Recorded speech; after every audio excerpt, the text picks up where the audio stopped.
বন্ধুরা কেমন আছো সবাই? আশা করি ভালো আছো। তবে আমিও ভালো আছি তোমাদের ভালোবাসা এবং ভগবানের আশীর্বাদে।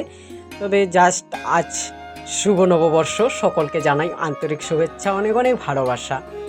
তবে আমি এখন পুজো করতে বের হব, পুজো করব, তারপরে আমাদের দোকানেও পূজা আছে, আমি যেখানে কাজ করি। তবে ডাইরেক্ট চলে আসছি আমাদের দোকানে। দোকান খোলা হয়ে গেছে, সেটা তোমাদের কাছে শেয়ার করতে পারিনি, জাস্ট একটু শেয়ার করলাম। তবে আমার মালিকের মেয়েও, তো ওই বললো একটু ভিডিও করো, ব্লগ বানাও। তো ব্লগ একটু ওকে দেখিয়ে দিলাম। তো কাজের এই ব্যস্ততার মধ্যে তো মানে সেরকমভাবে ভিডিও করা যায় না, তো জাস্ট করলাম।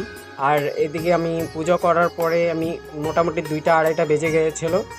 তখন আমার বন্ধু একজন আছে, তো ও বললো আমার দোকানে পূজাটা করে দিয়ে আস। তারপরে ওর দোকানে গেলাম। তো ও বললো, তো ও জানে আমি যে ভিডিও করি, খুব ভালোবাসে, আমার ভিডিওগুলো খুব দেখে।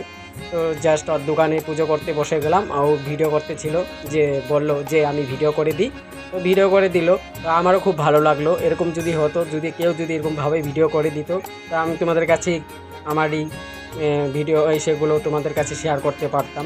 তো কাজের ব্যস্ততার মধ্যে যতটুকু পেরেছি তোমাদের কাছে আমি শেয়ার করতে পেরে অনেকটাই খুশি হয়েছি। তবে সবাই ভালো থাকো, সুস্থ থাকো।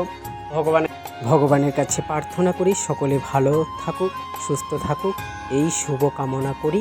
তবে আমার ভিডিওগুলো ভালো লাগলে অবশ্যই কমেন্ট করে জানাবে। তবে নতুন ভিডিও নিয়ে ফিরবো খুব তাড়াতাড়ি। ততক্ষণ তোমরা সুস্থ থাকো, ভালো থেকো।